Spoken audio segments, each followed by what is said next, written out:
Hello friends, welcome back to my YouTube channel talkative English with Arnika. आज की इस video में हम एक नए टॉपिक के बारे में पढ़ने जा रहे हैं। उस टॉपिक का नाम है पॉजिटिव वर्ब। ठीक है, पॉजिटिव वर्ब कहते हैं किसे और मैक का यूज़ जो है पॉजिटिव वर्ब के रूप में कैसे किया जाता है। आज की इस वीडियो में हम यही चीज़ें पढ़ने वाले हैं। ठीक है, मैक का यूज़ जो है पॉजिटिव वर्ब के रूप में कैसे किया जाता है, इसे पढ़ने से पहले हमें ये पता होना चाहिए कि पॉजिटिव वर्ब्स कहते किसे हैं।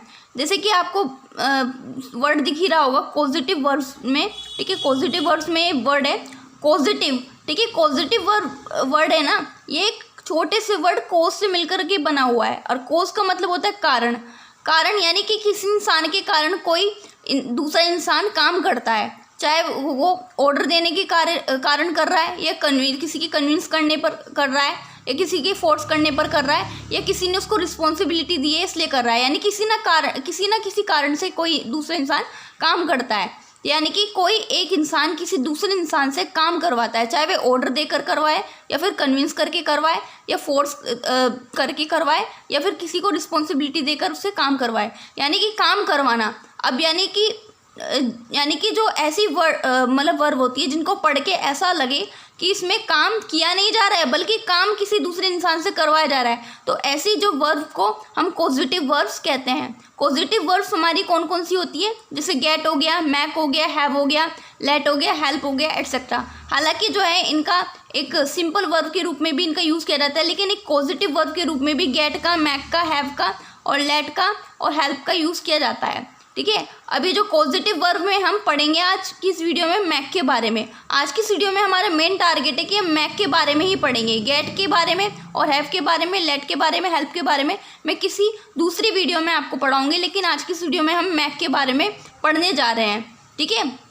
देखो मैक का जो यूज़ है पॉजिटिव वर्ब के रूप में किया जाता है। मैक का मतलब होता है काम करवाना, यानी कि किसी को फोर्स करके, किसी को मजबूर करके काम करवाते हैं, तब जो है मैक का यूज़ जो है पॉजिटिव वर्ब के रूप में किया जाता है। इससे पहले आपको पता होगा कि मैक क्या है। मैक एक वर्ब है और सिंपल वर्ब में मैक का अर्थ होता है बनाना। ठीक है, मैक का अर्थ होता है बनाना, यानी कि मैक की जो फर्स्ट फॉर्म होती है, फर्स्ट फॉर्म तो मैक ही होती है, और सेकंड फॉर्म मैड होती है, थर्ड फॉर्म भी मैड होती है। ठीक है, हम मैक का यूज़ जो है हम सिंपल वर्ब के रूप में करते हैं। ठीक है, करते हैं तो जैसे कि वीडियो बनाने को इंग्लिश में क्या बोलते हैं, मैक वीडियो। ठीक है, मैं वीडियो बनाती हूँ, आई मैक वीडियो, मैं वीडियो बना रही हूँ, आई एम मेकिंग वीडियो। अब पोर्ट्रेट बनाना यानी मैक पोर्ट्रेट, वे पोर्ट्रेट बनाती है, शी मैक्स पोर्ट्रेट। ठीक है, वे पोर्ट्रेट बना रही है, शी इज़ मेकिंग पोर्ट्रेट। ठीक है, इस तरह से मतलब मैक का यूज़ जो है एक साधारण वर्ब के रूप में हम करते हैं, एक सिंपल वर्ब के रूप में हम करते थे। लेकिन इस वीडियो में हम ये सीखने वाले हैं कि मैक का यूज़ जो है यहाँ पर पॉजिटिव वर्ब के रूप में कैसे किया जाता है। देखो, पॉजिटिव वर्ब के रूप में जब मैक का यूज़ किया जाता है तब मैक का मीनिंग चेंज हो जाता है। तब मैक का मीनिंग जो है बनाना नहीं होता। ठीक है, किसी चीज़ को बनाना नहीं होता, बल्कि मैक का यूज़ हो जाता है, मतलब हो जाता है काम करवाना। ठीक है, पॉजिटिव वर्ब के रूप में जब मैक का यूज़ किया जाता है तब इसका मतलब हो जाता है काम करवाना, वो भी कैसे, फोर्स करके, किसी को फोर्स करके काम करवाना। अब देखो, आज की इस वीडियो में हम बहुत कुछ सीखने वाले हैं मज़ेदार। आप वीडियो को स्किप मत कीजिए, आप देखते रहिए। अब देखो, जैसे कि हमें पता है, ठीक है, इंग्लिश में जो है समझने को क्या बोलते हैं, समझने को अंडरस्टैंड। ठीक है, आई अंडरस्टैंड दिस क्वेश्चन, मैं इस सवाल को समझती हूँ। ठीक है, आई अंडरस्टैंड योर प्रॉब्लम। ठीक है, ठीक है, मैं जो है तुमको ठीक है, तुम्हारी समस्या को समझती हूँ। अंडरस्टैंड का मतलब होता है मतलब समझना। ठीक है, अंडरस्टैंड का हम बहुत ज़्यादा यूज़ करते हैं। ठीक है, अंडरस्टैंड का मतलब होता है समझना। अब दिमाग में बात आती है, चलो अंडरस्टैंड का मतलब होता है समझना, समझने का मतलब होता है अंडरस्टैंड। अब समझाने को इंग्लिश में क्या बोलते हैं, दिमाग में आई ना बात। अब मैं आपको बताने जा रही हूँ समझाने को इंग्लिश में क्या बोलते हैं। समझाना मतलब किसी को, मतलब इस तरह से मतलब बातें बोलना कि उसे समझ में आ जाए, यानी कि एक तरीके से फोर्स हो जाए कि हाँ भाई समझने लायक हो जाए। ठीक है, समझाने को इंग्लिश में बोलते हैं मैक अंडरस्टैंड। ठीक है, मैक अंडरस्टैंड। अब आप सोच रहे होंगे कि इसमें इतनी दूरी क्यों है। दूरी इसलिए है कि पहले तो हम मैक लिखते हैं, फिर उसके बाद जिस इंसान को हम समझा रहे होते हैं उसका नाम लिखते हैं, या फिर उसकी जगह पर हम कोई प्रोनाउन का यूज़ करते हैं, फिर उसके बाद अंडरस्टैंड लिखते हैं, तब हमारा ये जो वर्ड बनता है। तो मैक अंडरस्टैंड का मतलब हो जाता है समझाना। अब समझने को इंग्लिश में बोलते हैं अंडरस्टैंड, और समझाने को इंग्लिश में बोलते हैं मैक अंडरस्टैंड। अब एग्जाम्पल के थ्रू हम समझते हैं। जैसे कि ये पहला सेंटेंस है, इसमें क्या लिखा हुआ है, मैं उसे समझाऊंगी, मैं उसे समझाऊंगी। सेंटेंस पढ़ने से लग रहा है कि फ्यूचर इंडेफिनिट टेंस है। अब इसमें सब्जेक्ट है मैं को इंग्लिश में बोलते हैं आई लिख दिया। अब ये फ्यूचर इंडेफिनिट टेंस है तो विल आएगी, हेल्पिंग वर्ब विल लगा दिया। अब इसमें आया समझाऊंगी, यानी कि समझाने को इंग्लिश में बोलते हैं मैक अंडरस्टैंड। तो हम इसके लिए पहले क्या लिखेंगे, समझाऊंगी ना, इसमें समझाऊंगी आया है, इसमें पहले हम लिखेंगे मैक लिख दिया हमने। अब किसको समझा रही है, उसे यानी कि उसे के लिए हम प्रोनाउन का यूज़ करेंगे, हिम का यूज़ करेंगे, तो हमने हिम लिख दिया। उसके बाद हम लिखेंगे अंडरस्टैंड लिख दिया। तो सेंटेंस क्या बना, I will make him understand, मैं उसे समझाऊंगी, I will make him understand. ऐसे दूसरा सेंटेंस देखो, टीचर स्टूडेंट को समझाती है, टीचर स्टूडेंट को समझाती है। ये जो सेंटेंस है प्रेजेंट इंडेफिनिट टेंस से आसानी से बन जाएगा। हमारा सब्जेक्ट पहले हम लिखेंगे, हमारा सब्जेक्ट टीचर लिख दिया हमने। अब उसके बाद हमें वर्ब की फर्स्ट फॉर्म लिखनी होती है, तो वर्ब क्या है हमारी, समझाती है। समझाने को इंग्लिश में बोलते हैं मैक अंडरस्टैंड। तो हम सबसे पहले क्या लिखेंगे, मैक लिखेंगे, ठीक है। लेकिन ये टीचर क्या है, सिर्फ एक व्यक्ति है, तो इसलिए यहाँ पर मैक के साथ एस लग जाएगा, मैक्स लिख दिया हमने, मैक्स लिख दिया। अब किसको समझा रही है, स्टूडेंट को समझा रही है, तो स्टूडेंट लिख दिया हमने। उसके बाद लिख दिया हमने अंडरस्टैंड लिख दिया। अब सेंटेंस क्या बना हमारा, teacher max student understand, teacher max student understand, ठीक है। इस तरह से जो है मैक अंडरस्टैंड का मतलब होता है समझाना, ठीक है। अगर यहाँ पर होता कि टीचर ने स्टूडेंट को समझाया, तब जो है मैक की जो हमारी सेकंड फॉर्म क्या होती है, मैड होती है।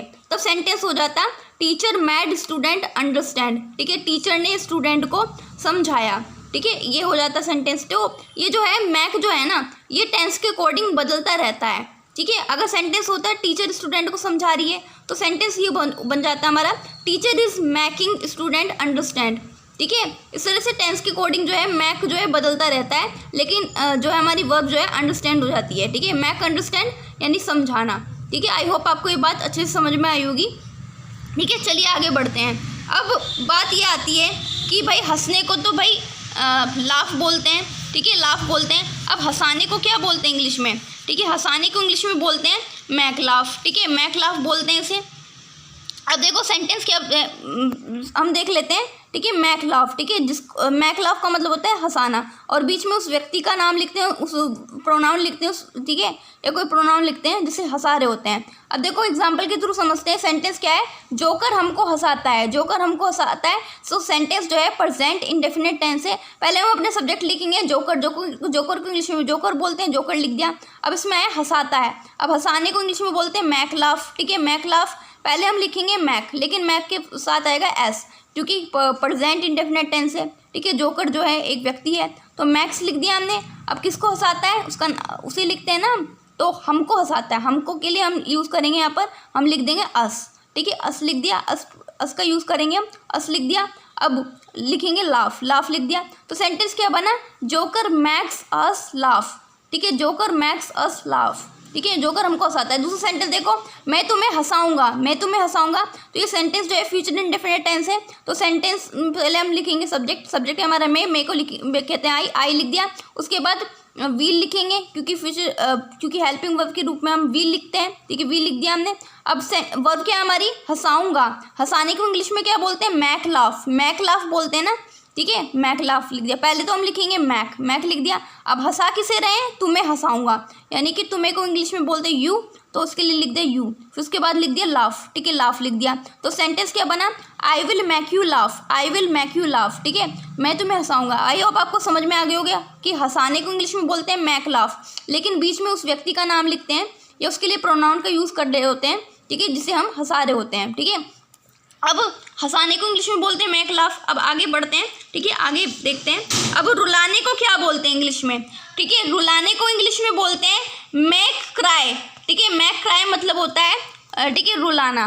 अब देखो, ठीक है, अब देखो एग्जाम्पल के थ्रू समझते हैं, ठीक है, उसे मत रुलाओ, ये इम्परेटिव सेंटेंस है और नेगेटिव है, तो इसलिए सेंटेंस क्या बनेगा हमारा, डोंट मैक, मतलब मैक लिख दिया, मैक लिखेंगे उसके बाद किसे रुला रहे हैं, उसे के लिए हम लिख देंगे हिम लिख दिया, उसके बाद हम क्राई लिख देंगे। तो सेंटेंस क्या बना, डोंट मेक हिम क्राई, ठीक है। और लड़की के लिए यूज़ कर रहे होते हैं तो उसके लिए सेंटेंस हर का यूज़ करते हैं, हिम की जगह हर का यूज़ कर देंगे। तो सेंटेंस क्या बनेगा, डोंट मेक हर क्राई, ठीक है, उसे मत रुलाओ। अब देखो ऐसे ही दूसरा सेंटेंस देखो, तुमने मुझे रुला दिया, ठीक है, तुमने मुझे रुला दिया, यानी कि जो सेंटेंस है पास्ट इंडेफिनिट टेंस है, तो तुमने मुझे रुला दिया। तो तुमने को इंग्लिश में बोलते हैं, सब्जेक्ट होगा हमारा यू लिख दिया।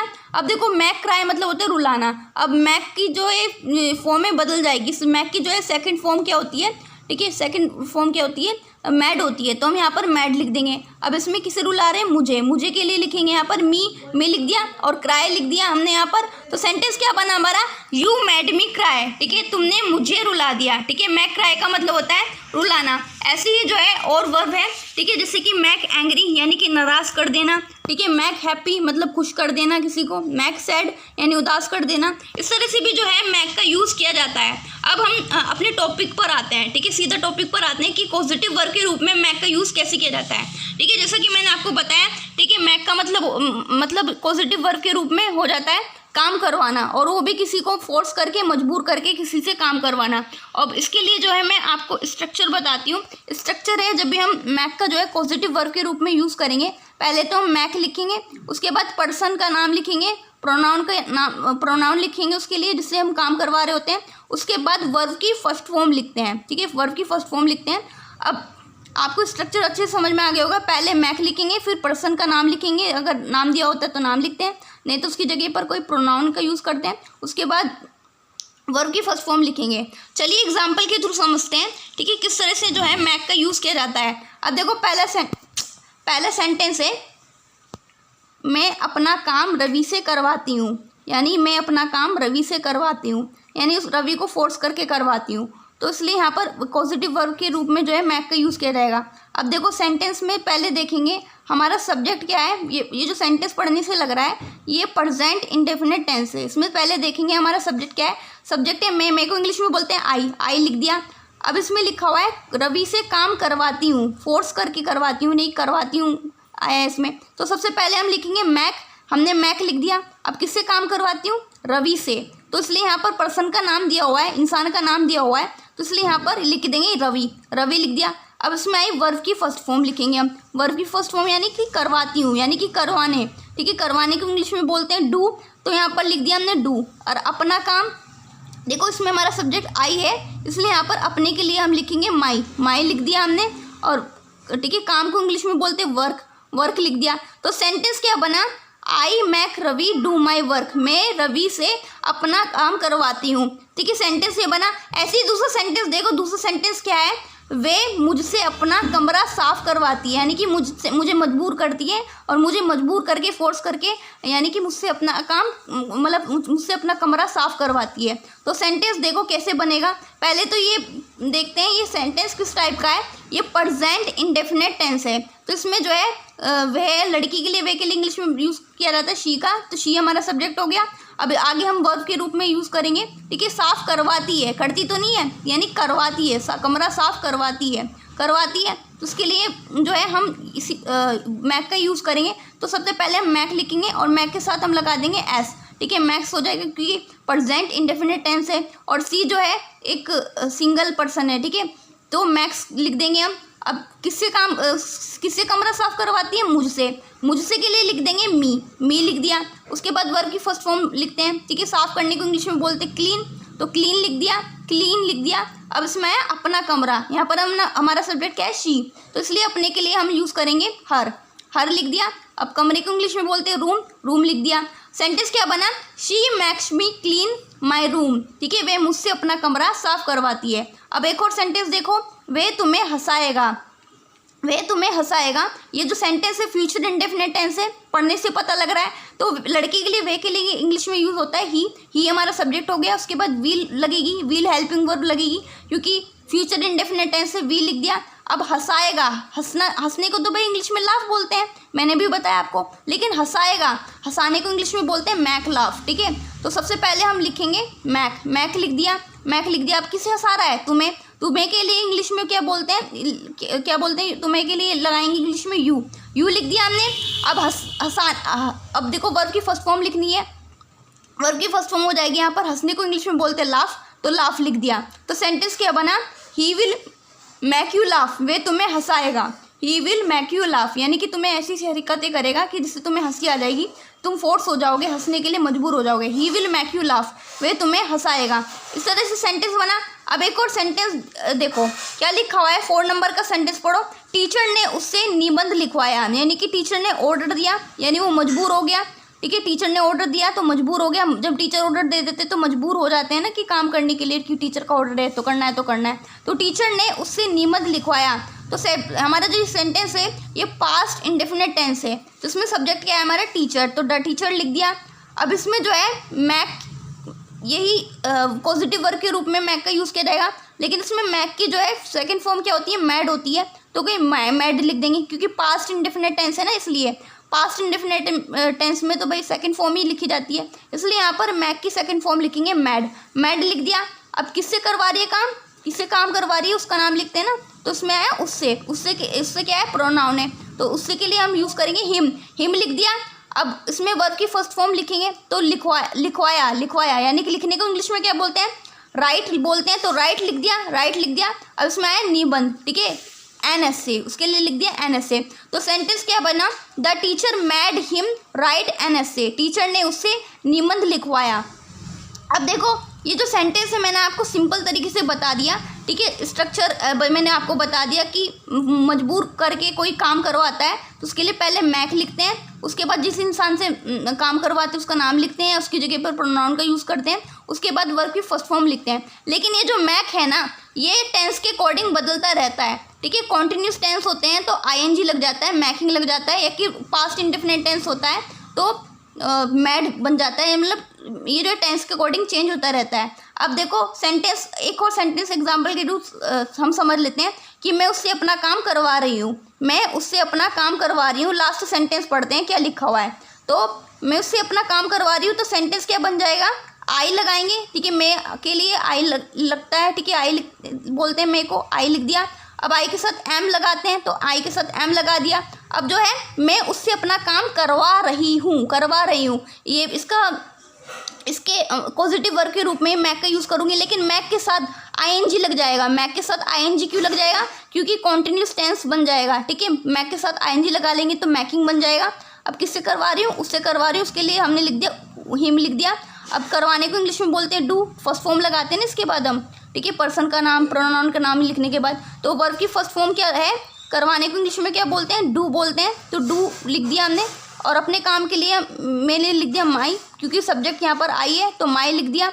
और काम को इंग्लिश में बोलते हैं वर्क लिख दिया। तो सेंटेंस क्या बना, I am making him do my work, ठीक है, मैं उससे अपना काम करवा रही हूँ। ऐसे ही अगर ये सेंटेंस जो है कॉन्टिन्यूस टेंस अगर मैं बना दूँ, जैसे कि वे मुझसे अपना कमरा साफ करवा रही है, तो सेंटेंस क्या बन जाएगा, she is making me clean her room, ठीक है। अगर सेंटेंस ये होता कि वे मुझसे अपना कमरा साफ करवा रही थी, तो सेंटेंस क्या बन जाता, she was making me clean my room. इस तरह से जो है मैक मतलब टेंस के अकॉर्डिंग जो है मैक जो है बदलता रहता है। हालांकि वर्ब की फर्स्ट फॉर्म वही लगी रहती है, लेकिन मैक जो है बदलता रहता है। अब देखो ये सेंटेंस क्या है, वे तुम्हें हंसाएगा, he will make you laugh.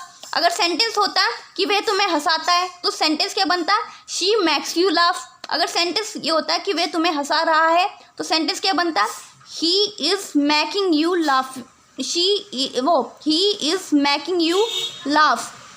अगर सेंटेंस होता वह तुम्हें हंसा रहा था तो सेंटेंस बनता इंग्लिश में he was making you laugh. अगर सेंटेंस होता, ठीक है, सेंटेंस अगर कुछ भी होता कि वह तुम्हें हंसा सकता है तो सेंटेंस बन जाता he can make you laugh. इस तरह से जो है मतलब हेल्पिंग वर्ब वही लगी रहती है, ठीक है, लेकिन टेंस के अकॉर्डिंग जो है मैक की जो फॉर्म है ये चेंज होती रहती है। इस तरह से जो है सेंटेंस हम बनाते हैं, ठीक है। मैक का जो यूज़ करते हुए पॉजिटिव वर्ब के रूप में इस तरह से मैक का यूज़ किया जाता है। नेक्स्ट वीडियो में आपको बताऊंगी गेट का यूज़ कैसे पॉजिटिव वर्ब के रूप में किया जाता है। If you like this video please subscribe my channel. ऐसी यूजफुल वीडियोज़ में आप सभी के लिए बताती रहूँगी। तब तक के लिए बाय बाय।